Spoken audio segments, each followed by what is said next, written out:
नमस्कार, आप सभी का स्वागत है यूथ अध्ययन के चैनल पे। साथियों, एक बार फिर से मैं आप सभी के बीच एस्पिरेट जून 2026 के लिए साइकोलॉजी का पार्ट 12 लेके आ चुका हूँ। पार्ट 12 का जो पहला क्वेश्चन है कि मैस्लो की अभिप्रेरणा सिद्धांत को डैश का सिद्धांत कहा जाता है। देखिए, जो मैस्लो का जो अभिप्रेरणाओं का सिद्धांत है उसको थ्योरी ऑफ नीड्स कहा जाता है।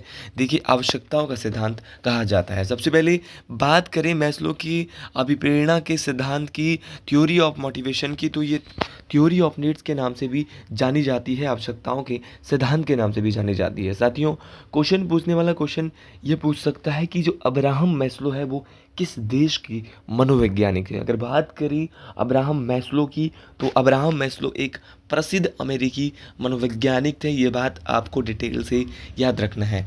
इन्होंने जो है वो 1943 के आसपास अभिप्रेरणा का एक लोकप्रिय सिद्धांत दिया, मोटिवेशन का एक लोकप्रिय सिद्धांत दिया, जहाँ पर मैस्लो ने हायरार्की ऑफ नीड्स की बात की। तो मैस्लो का जो आवश्यकताओं का जो पदानुक्रम है, हायरार्की ऑफ नीड्स है, उसमें इन्होंने 5 बातों को बताया और इसने एक एक करके वहाँ पे हर एक बात को बताया, क्योंकि जो मैस्लो साहब था उनका मुख्य विचार क्या था। मैस्लो साहब का मानना था कि मनुष्य की जो नीड्स है वो एक निश्चित क्रम या निश्चित हायरार्की में होती है। ये यहाँ पे जो कि मतलब कि जबकि एक निचले स्तर की आवश्यकता जो है वो ऊपर ऊपर क्या है, उस स्तर में क्या है, पूरी होती है। तो सबसे पहले इसने 5 स्तर बताए थे। तो पहला एक एक करके मैं स्तर बताऊंगा, लेकिन उससे पहले अगर आप भी एसपीटेट जून 2026 की तैयारी कर रहे हैं और अंत के समय में अपना एसपीटेट लास्ट के 10 दिनों में क्वालिफाई करना चाहते हैं, तो हमारे पास वो हैंड रिटन नोट्स है जो कि आपकी बहुत मदद करने वाले हैं। अगर आप हमसे हैंड रिटन नोट्स परचेज करना चाहते हैं तो 7876145409, इसका चार्ज कोई 500-600 नहीं है। आप इस नंबर पे कांटेक्ट करके किसी भी स्ट्रीम के नोट्स हमसे परचेज कर सकते हैं बहुत ही कम प्राइस में। 7876145409 वो हैंड रिटन नोट्स है दोस्तों, जिससे हज़ारों बच्चे इससे पहले अपना एचवीटेट क्वालिफाई कर चुके हैं। साथियों, हायरार्की ऑफ नीड्स की बात करें तो सबसे पहले आता है आपका पी से साइकोलॉजिकल नीड। साइकोलॉजिकल नीड्स जितना आपका भोजन है, पानी, नींद, कपड़ा, मकान, तो जितनी भी शारीरिक आवश्यकताएं हैं वो आपकी जो साइकोलॉजिकल नीड्स है वो कहाँ पर आती है, मैस्लो के सबसे नीचे वाले स्तर में आती है। दूसरे में आती है सेफ्टी नीड्स। सेफ्टी नीड्स बोले तो सामाजिक आपकी सुरक्षा की आवश्यकताएं, जैसे शारीरिक, आर्थिक और नौकरी की सुरक्षा। तीसरा आता है आपका सोशल नीड्स। ठीक है, इसका फॉर्मूला एक ये भी है PS²। ठीक है, पहली नीड है आपकी कौन सी नीड, आपकी साइकोलॉजिकल, दूसरी है सेफ्टी नीड, तीसरी है सोशल नीड्स, सोशल या बिलोंगिंग नीड्स। ठीक है, और चौथी बहुत इंपॉर्टेंट है, चौथी एस्टीम नीड्स, सम्मान की आवश्यकता है। और पांचवी ये बहुत बार पूछी गई है, आत्म सिद्धि, सेल्फ एक्चुअलाइजेशन। तो सेल्फ एक्चुअलाइजेशन सबसे नीचे वाली पूछी जाती है और सबसे ऊपर वाली पूछी जाती है। तो सबसे नीचे है साइकोलॉजिकल नीड्स, शारीरिक आवश्यकताएं, और सबसे ऊपर जो मैस्लो के अभिप्रेरणा के सिद्धांत में है वो आत्म सिद्धि की आवश्यकता है। तो सारे क्वेश्चन बहुत बहुत इंपॉर्टेंट है, परीक्षाओं में बार बार पूछे जाते हैं। चलिए जी, अगले क्वेश्चन की ओर बढ़ते हैं। अगला क्वेश्चन है कि प्याजे की कौन सी अवस्था का संबंध अमूर्त एवं तार्किक चिंतन से है। देखिए, प्याजे stage is related to abstract and logical thinking. देखिए, प्याजे की ऐसी कौन सी अवस्था है जिसका संबंध जो है वो अमूर्त एवं तार्किक चिंतन से है, तो वो है आपकी औपचारिक संक्रांतक अवस्था। औपचारिक जो आपकी फॉर्मल आपका फॉर्मल ऑप्शनल स्टेज है, ये इससे संबंधित है, आपकी प्याजे की अमूर्त और तार्किक चिंतन से है। आपका एब्स्ट्रैक्ट और लॉजिकल थिंकिंग से जो जुड़ी है वो फॉर्मल ऑप्शनल स्टेज है। साथियों, जब भी हम बात करते हैं जीन प्याजे की, तो जीन प्याजे के द्वारा सिद्धांत दिया गया था संज्ञानात्मक विकास का सिद्धांत। और संज्ञानात्मक विकास के सिद्धांत में बच्चे के लिए इसने 4 अवस्था बताई थी। पहली अवस्था थी संवेदीय पेशी अवस्था।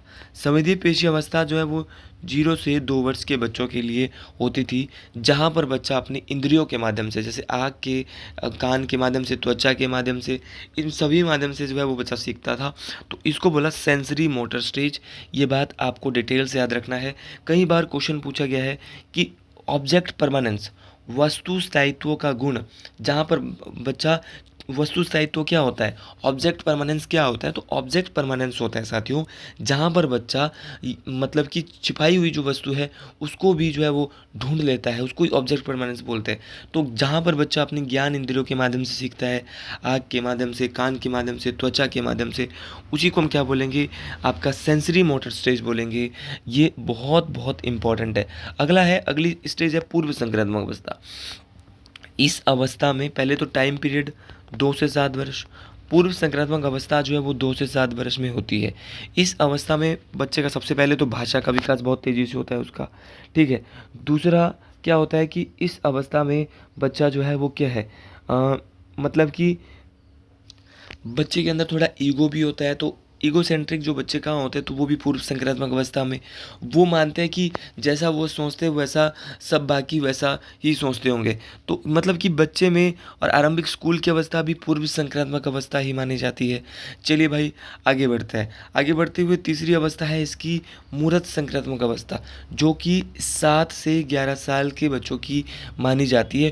कंक्रीट ऑपरेशनल स्टेज, जहाँ पर बच्चों जो है वो क्या है, बच्चे जो है वो मूर्त मतलब कि जब उनके सामने मूर्त संक्रामक का मतलब है कि उनके सामने जब कोई चीज़ रख दी हो, कोई वस्तु रख दी हो, तो उस पर वो तार्किक चिंतन करना शुरू कर देते हैं, ठीक है। तो ये बात आपको बेहतरीन तरीके से याद रखना है। मतलब वो चिंतन उसी पर करेंगे, थिंकिंग उसी पर कर पाएंगे जो चीज़ उनके सामने रखी हो। अब जो चीज़ तो सामने नहीं होगी वहाँ पर चिंतन कैसे करेंगे। तो सारी बातें आपको बेहतरीन तरीके से ये डिटेल से याद रखनी है। चौथी अवस्था है इसकी फॉर्मल ऑपरेशनल स्टेज। जब भी बात करें फॉर्मल ऑपरेशनल स्टेज को, तो ये अवस्था आपकी 11 वर्ष से अधिक। तो तमाम साथियों को ये बात याद रखनी है कि 11 वर्ष से जो अधिक की अवस्था है वो आपकी फॉर्मल ऑपरेशनल स्टेज है और आपकी औपचारिक संक्रामक अवस्था है, जहाँ पर बच्चा अमूर्त एवं तार्किक चिंतन की शुरुआत होती है। मतलब कि अगर उसके सामने कोई चीज़ भी नहीं है तब भी वो अपने माइंड से चीज़ों को सोच रहा है, तो उसको बोलते हैं तार्किक चिंतन, ठीक है। ये बात आप बिल्कुल बेहतरीन तरीके से समझ गए होंगे। आगे बढ़ते हैं तमाम साथियों के साथ अगले क्वेश्चन में। जी हाँ, अगला क्वेश्चन बहुत बेहतरीन क्वेश्चन है कि भाटिया बैटरी में कितनी उप परीक्षाएँ हैं। अगर बात करें भाटिया बैटरी की, तो भाटिया बैटरी में जो है वो आपकी 5 उप परीक्षाएँ हैं। ये बात आपको डिटेल से याद रखना है साथियों। भाटिया बैटरी में 5 उप परीक्षाएँ हैं, ये बात आपको डिटेल से पता चल गई। साथियों जब भी बात करें भाटिया बैटरी की, तो भाटिया बैटरी एक कैसा परीक्षण है, सबसे पहले तो आपको ये पता होना चाहिए। तो टेस्ट ऑफ इंटेलिजेंस है, बुद्धि प्रदर्शन परीक्षण है। और भाटिया बैटरी का जो निर्माण है ना, ये हुआ था 1955 में। ये एक प्रकार का आपका कैसा है, भाटिया बैटरी बुद्धि प्रदर्शन परीक्षण है, जिसका निर्माण 1955 में सीएम भाटिया ने, अब अपने नाम से इन्होंने ये नाम भी रख दिया, सीएम चंद्रमोहन भाटिया, जो कि जिन्होंने भारतीय आबादी की जो आईक्यू है उसको मापने के लिए भाटिया बैटरी बनाई थी। इसमें 5 डिजाइन इन्होंने बनाए थे और वो 5 जो उप परीक्षण है वो क्या थे, ये आपको पता होने चाहिए। कल के लिए क्वेश्चन ये भी आ सकता है कि वो 5 सब टेस्ट क्या थे उसके बारे में बताइए। तो पहला था आपका कोहल वर्ग का ब्लॉक डिजाइन परीक्षण, बहुत इंपॉर्टेंट है। आपका दूसरा है अलेक्जेंडर का आपका पास एलोंग टेस्ट। तीसरा है आपका पैटर्न ड्राइंग परीक्षण, पैटर्न ड्राइंग टेस्ट। चौथा है इमीडिएट मेमोरी टेस्ट और पांचवा है पिक्चर कंस्ट्रक्शन टेस्ट। तो ये सारी बातें आपको याद रखना है। और इसमें जो कुल अंक होते हैं पूरे परीक्षण में, जो अधिकतम अंक हो सकते हैं भाटिया बैटरी में, वो 95 होता है। और इसको पूरा करने का जो समय होता है वो लगभग 1 घंटा या उससे कम समय इसमें लगता है, ठीक है। तो इस सारी बातें आपको याद रखना है कि भाटिया बैटरी की कितनी उप परीक्षाएँ, 5 है। फिर मैं एक बार बता देता हूँ। कोहो का ब्लॉक डिजाइन परीक्षण, आपका अलेक्जेंडर का पास एलोंग परीक्षण, आपका पैटर्न ड्राइंग परीक्षण, आपका इमीडिएट मेमोरी टेस्ट तत्काल स्मृति परीक्षण और चित्र निर्माण परीक्षण। अगर आपने इन 5 उप परीक्षाओं को याद रख लिया तो मैं समझता हूँ कि आप बेहतरीन तरीके से साइकोलॉजी की तैयारी कर रहे हैं और मेरी वीडियोज़ को बेहतरीन तरीके से बेहतरीन चाव के साथ पढ़ रहे हैं। मैं दावे के साथ ये बात बोल सकता हूँ कि आपकी जो तैयारियाँ हैं वो बहुत बेहतरीन, बहुत इम्पॉर्टेंट, बहुत मस्त रहने वाली हैं। अगला क्वेश्चन है कि शिक्षा मनोविज्ञान डैश का विज्ञान है। अगर बात करें शिक्षा मनोविज्ञान की, तो शिक्षा मनोविज्ञान जो है वो आपका शैक्षिक योजना का तो नहीं होगा, शैक्षिक सिद्धांत का भी नहीं होगा। मानव व्यवहार बहुत इम्पॉर्टेंट है कि जो शिक्षा मनोविज्ञान है वो आपके मानव व्यवहार का विज्ञान है। ये बात आपको डिटेल से याद रखनी है। शिक्षा मनोविज्ञान आपके मानव व्यवहार का विज्ञान है, ये बात आपको डिटेल से याद रखनी है। देखो साथी, शिक्षा मनोविज्ञान आपका जो है वो एजुकेशनल जो साइकोलॉजी है वो आपके ह्यूमन बिहेवियर से जुड़ी हुई है। साथियों, शिक्षा मनोविज्ञान मुख्य रूप से दो शब्दों से मिलकर बना है, शिक्षा और मनोविज्ञान, जिसका उद्देश्य मानव के व्यवहार में परिमार्जन या सुधार करना है। साथियों, अगर बात करें शैक्षिक योजना, क्या शैक्षिक योजना शिक्षा मनोविज्ञान क्यों नहीं है? क्योंकि शैक्षिक योजना जो एजुकेशनल प्लानिंग है, इसके तहत तो हम प्रशासन और मैनेजमेंट का ये तो हिस्सा है। ये तो नहीं हो सकता जिसके अंदर हम समय सारिणी, पाठ्यक्रम, रूपरेखा, इन सब चीज़ों की बात करने वाले। शैक्षिक सिद्धांत भी नहीं होगा। तो मुझे जो लग रहा था वो ह्यूमन बिहेवियर ही सही लग रहा था। तो ऑप्शन नंबर सी के साथ हम यहाँ पे जाने वाले हैं। अगला क्वेश्चन है कि जो शिक्षा मनोविज्ञान मनोविज्ञान की वो शाखा है जिसका संबंध शिक्षण और अधिगम से है। देखिए, जो शिक्षा मनोविज्ञान है, एजुकेशनल साइकोलॉजी है, वो साइकोलॉजी की ऐसी ब्रांच है जिसका संबंध जो है वो शिक्षण और अधिगम से है, टीचिंग और लर्निंग से है। ये किसका कथन है? तो ये कथन जो दिया है वो किस साहब ने दिया है? तो अगर ये कथन दिया है आपका B.F. स्किनर साहब ने। B.F. स्किनर साहब का मानना है कि जो शिक्षा मनोविज्ञान है वो मनोविज्ञान की वो शाखा है जो कि टीचिंग और लर्निंग से जुड़ी हुई है। उनका मानना था कि शिक्षा मनोविज्ञान में उन सभी ज्ञान और कौशलों को शामिल किया जाता है जो सीखने की प्रक्रिया को अधिक प्रभावी बनाते हैं। देखिए, इनके द्वारा जो स्किनर है, इनके द्वारा दिया गया था क्रिया प्रसूत अनुबंधन का सिद्धांत, ऑपरेंड कंडीशनिंग थ्योरी। तो ऑपरेंड कंडीशनिंग की जो थ्योरी है, क्रिया प्रसूत अनुबंधन का जो सिद्धांत है, वो किसने दिया था? तो वो दिया था आपका स्किनर ने। साथियों, स्किनर ने दिया था और उन्होंने जो है वो किस पर प्रयोग किया था? स्किनर साहब की जब बात हो रही है तो स्किनर साहब के द्वारा चूहों और कबूतरों पर प्रयोग किया गया था, जहाँ पर उन्होंने पुरस्कार को रिइंफोर्समेंट या दंड देकर उसका बदला लिया जा सकता है, ये बात इन्होंने कही थी। वुडवर्थ की बात कही तो वुडवर्थ भी एक बड़े मनोवैज्ञानिक है और उन्होंने उनकी एक परिभाषा मुझे याद आ रही है। उन्होंने कहा था कि मनोविज्ञान ने सबसे पहले अपनी आत्मा को खोया, फिर उसने अपने मन का त्याग किया, फिर उसने अपनी चेतना को खोया, फिर वर्तमान में वो व्यवहार को अपनाए हुए है। तो ये बात किसने बोली? ये बोली वुडवर्थ ने। तो वुडवर्थ की परिभाषा आपको याद रखनी है कि किसने ये बात बोली कि मनोविज्ञान ने अपनी आत्मा को खोया, फिर अपने मन का त्याग किया, फिर अपनी चेतना को खोया, फिर अपने व्यवहार को। तो ये सब बातें जो कही है वो वुडवर्थ साहब ने कही है। ये बात आपको डिटेल से याद रखनी है, ठीक है। और वुडवर्थ के अनुसार जो है वो क्या है, शिक्षा मनोविज्ञान की मतलब कि जिस सारी बातें इसने, एक परिभाषा इसने और भी दी थी। और वुडवर्थ का जो मुख्य योगदान है वो है आपका स्टिमुलस ऑर्गेनिज्म रिस्पॉन्स, SOR। मतलब SOR मॉडल जो दिया था, स्टिमुलस और जो आपका अनुक्रिया है और आपका जो ऑर्गेनिज्म जो है वो, ये जो मॉडल दिया था वो वुडवर्थ ने दिया था। ये बात आपको डिटेल से याद रखना है। सिम्पसन यहाँ पे दिया है। इनकी मुख्य रूप से जो परिभाषा है वो उतनी बहुत ज़्यादा कोई मुख्य परिभाषा नहीं है, लेकिन जो ब्लूम की जो टैक्सोनॉमी है वहाँ पर इन्होंने महत्वपूर्ण काम किया था सिम्पसन ने। इवान पेवलव की अगर विचार या परिभाषा की मैं बात करता हूँ तो इनके द्वारा सबसे पहले तो मैं आपको बताना चाहता हूँ कि इन्होंने दिया था शास्त्रीय अनुबंधन का सिद्धांत, क्लासिकल कंडीशनिंग थ्योरी। किसने दी थी? इवान पेवलव ने, जिसके लिए इनको 1904 में नोबेल पुरस्कार मैं पहले भी आपको बता चुका हूँ। इन्होंने जो है वो कुत्ते पर प्रयोग करके लार टपकाने की जो प्रक्रिया है, जो सलाइवेशन की जो प्रक्रिया है, उसका अध्ययन किया था, ठीक है। तो ये सारी जो कुत्ते पर जो प्रयोग किया था वो इवान पेवलव ने किया था, लार वाला। आपको अगर याद होगा, मैं कई दफ़ा आपको बता चुका हूँ। अगला क्वेश्चन है कि निम्न में से कौन सी मनोवैज्ञानिक अध्ययन की विधि सबसे अधिक वैज्ञानिक और वस्तुनिष्ठ विधि के रूप में जानी जाती है? Which of the following psychological study method is considered the most scientific and objective method of studying behaviour.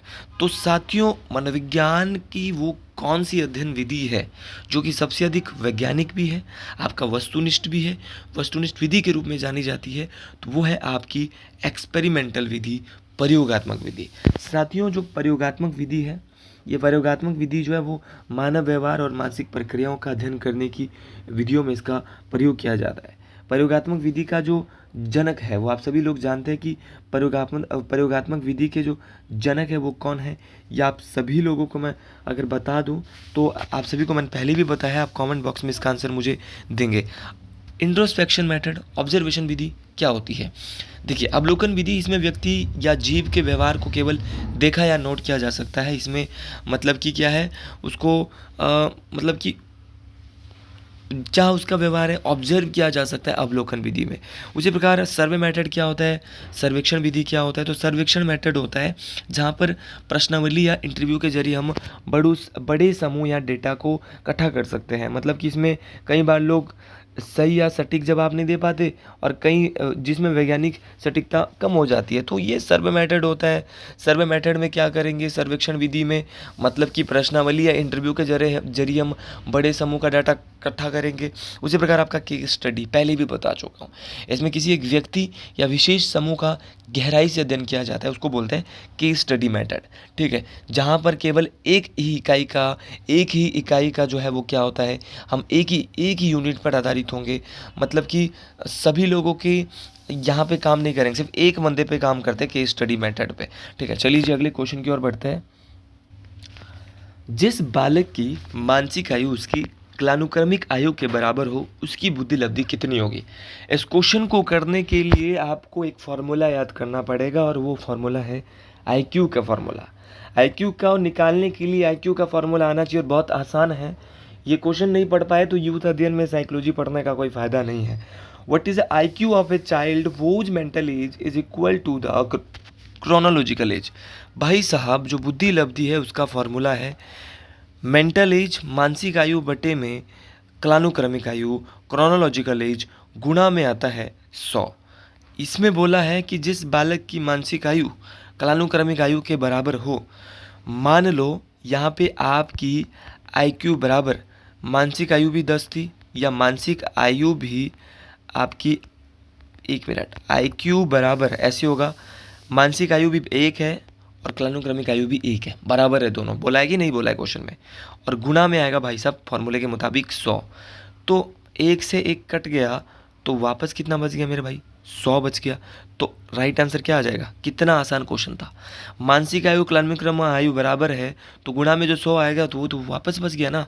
तो ये आपको यहाँ पे जो है वो क्या करना है, आपको सिर्फ ये यहाँ पे देखना है, बाकी सब बिल्कुल सटीक है, बिल्कुल सब ठीक है। तो ऑप्शन नंबर यहाँ पर जो ये ऑप्शन नंबर ए है वो बिल्कुल सही हो जाएगा। देखिए, जब भी मैं बात करता हूँ आपकी किसके बारे में, इंटेलिजेंट क्वेश्चन के बारे में, तो सबसे पहले जो ये आईक्यू का जो संप्रत्यय है वो किसने दिया था आप सभी लोग जानते हैं। मैं कई बार बोल चुका हूँ कि किसने ये संप्रत्यय दिया था सबसे पहले आईक्यू का।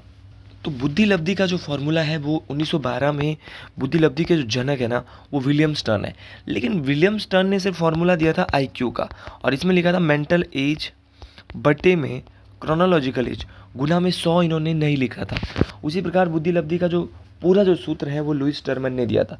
लुईस टर्मन ने जो बुद्धि लब्धि का पूर्ण सूत्र दिया था 1916 में, स्टैनफोर्ड यूनिवर्सिटी में ये थे और ये इन्होंने यहाँ पे ये सूत्र दिया था। ये बात तो बेहतरीन तरीके से आपको याद रखनी है।